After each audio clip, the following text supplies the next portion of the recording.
This is Goku-san DBZ, and welcome back. Now, today is a special video because I had somebody ask me a question on Google Plus actually earlier this morning, and it was asking what do they need, or rather, how to go about getting into retro game collecting, because slowly over the years I've amassed a pretty okay collection in retros, was considered retro now. Well, frankly, there's specifically one of three things you need to know, but most likely you'll end up doing at least two, if not all three of these things. First of which, in retro game collecting, the three specifics to know about are: 1, patience, because it will take you a long time to track down some games. It may take you years. Second, besides patience, or rather time, is of course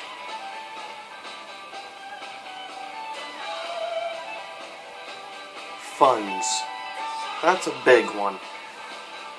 Though, depending on what console you're going for, to really how the price range is going to go. The more popular the console and stuff, the more expensive it's going to cost. So that's one thing you want to remember, other than time/patience. Also necessarily sometimes having to have excess funds, whether it is doing odd jobs, or if you're good at saving. Those are things. And outside of funds and patience, you need to remember three specific things when collecting retro. Watch out for fakes. There are a lot of fake games out there, especially when it comes to the cartridge games. There's a lot of fakes out there. Specifically, some of the more expensive, more collectible type games such as Earthbound and others. Because of those cartridges on eBay and places, one thing I can tell you about this, because I've known at least one person that has tried to get Earthbound. Me, I don't care. I think it's an overrated looking game, because I don't understand why it became so huge. And because of being popular, on average the game is running over $200. And about probably 60% of all the cartridges or copies of Earthbound online are going to be fakes. And that's the thing. It's better going with a retro game store, such as the one which I have locally here, when they buy specific higher end or higher collectible type cartridge games. One thing they do when they do that specifically, they actually open up the cartridge to make sure that it's a real deal one, not a fake.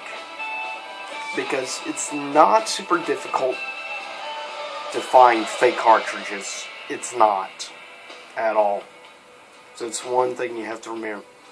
And then sometimes with some games, specifically the more hard and rare ones, you will find also copies of that game. Especially the Sega Dreamcast, you will find some with huge amounts of amassed copies. Now, one thing I will say, if you're looking to collect, there are two choices you can make. You can go with the traditional collector's route, which is going out there and getting the actual physical games. Or you can do things like this and pick up things like collections and stuff like that, which is a little bit cheaper route. I mean, like for instance in this, on average you can get this probably $10 to $15 at GameStop, which isn't a bad price. The reason, see, games like this, not exactly rare. You can get games like this crappy one for about $5. Sonic, on the other hand, Sonic Adventures, you're looking at on average, if you bought for Dreamcast for instance, probably about $20 or a little more than $20. Channel, yeah, this a little bit pricier, and Crazy Taxi is even starting to go up in price now.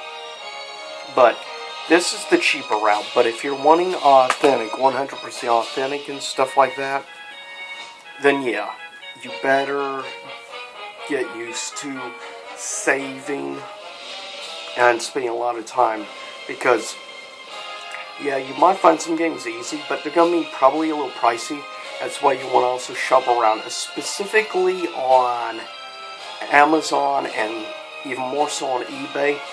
Because if you have patience, shop around on there, look at things. Sometimes you will find a game at a much better price than the first ones you might come across that say sponsored.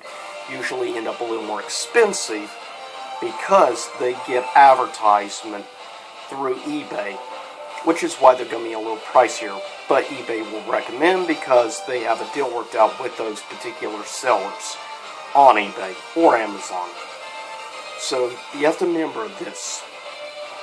But if you're going to buy games online, I do recommend the most sticking with things like eBay or Amazon.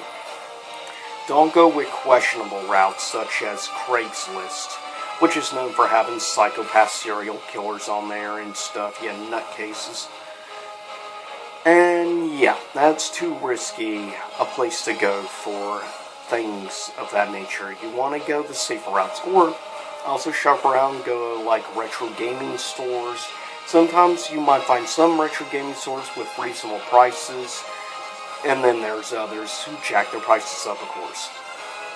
Other routes you can go, like you can do yard sales. Sometimes you will get lucky and find some good stuff at yard sales, or occasionally at thrift stores like Goodwill and places, and also flea markets.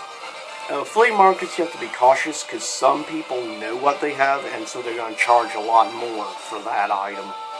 So that's one thing. If you go to a flea market, shop to multiple flea markets and look at prices to get an overall better picture on the price range you're looking at for retro gaming collecting.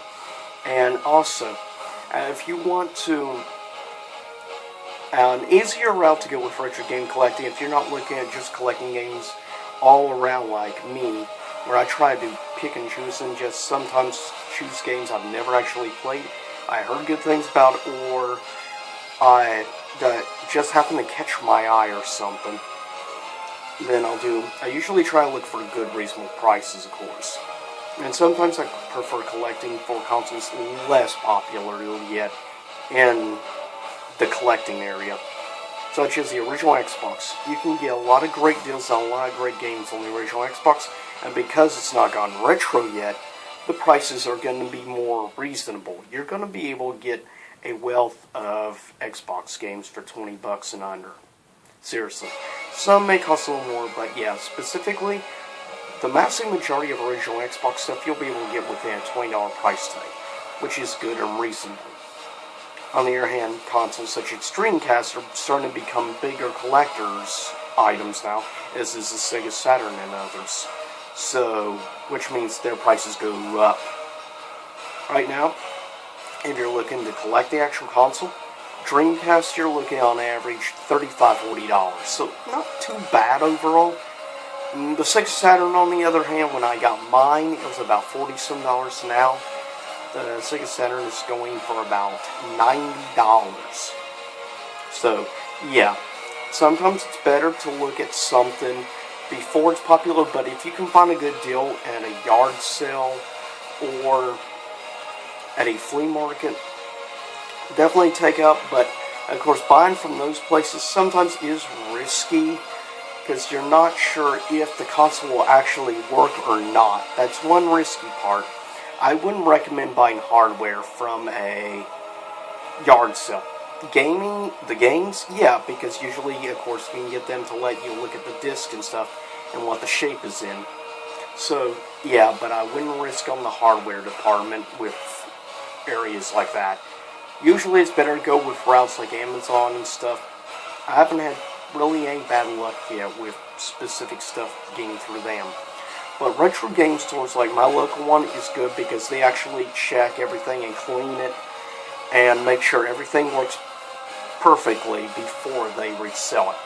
So that's usually one of the smarter routes to go if you're looking Now, also, if you want to cut down price and the searching, you can, specifically collect for any specific console or specifically one game developer if you're mainly wanting to collect stuff from one company, such as Capcom or such as, say, Square Enix and others like that. You can do that. That helps decrease. And of course, if you want to collect specifically for maybe one particular franchise, of course you can do that, which is good thing. Franchises, though they're very massive, which will take time and effort, such as the Final Fantasy franchise, because there's a crap ton of Final Fantasy games out there, definitely. And of course you can collect for one particular genre of gaming, whether, like if you're into fighting games, like you see I'm into, one of my favorite genres, or RPGs/JRPGs, platformers, first-person shooters, or also third-person action games, beat-em-ups, survival horror, you name it. Genres and subgenres. But specifically, yeah, that's the basics I can honestly talk about from my own experience collecting-wise. But that would be my recommendation and the better route to go with game if you're not wanting to spend years and years. I would specifically focus on one particular area if you're more interested in, like, if you specifically, for instance, want to collect for more than one console, but you specifically like games from Sega, for instance, then you can specifically focus on Sega console games, like the Sega Genesis, Saturn, and Dreamcast, Game Gear, Master System, or the PlayStation game consoles, or Nintendo.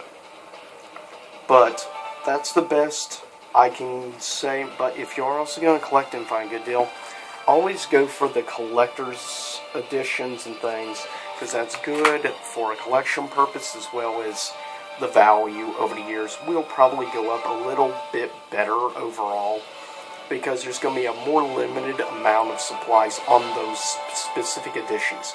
Preferably, if you're going to get collectors and stuff, I usually like going for things like steel tin cases and things like that, because sometimes you find great deals. And believe it or not, I've found some good deals on things like that at GameStop, of all places.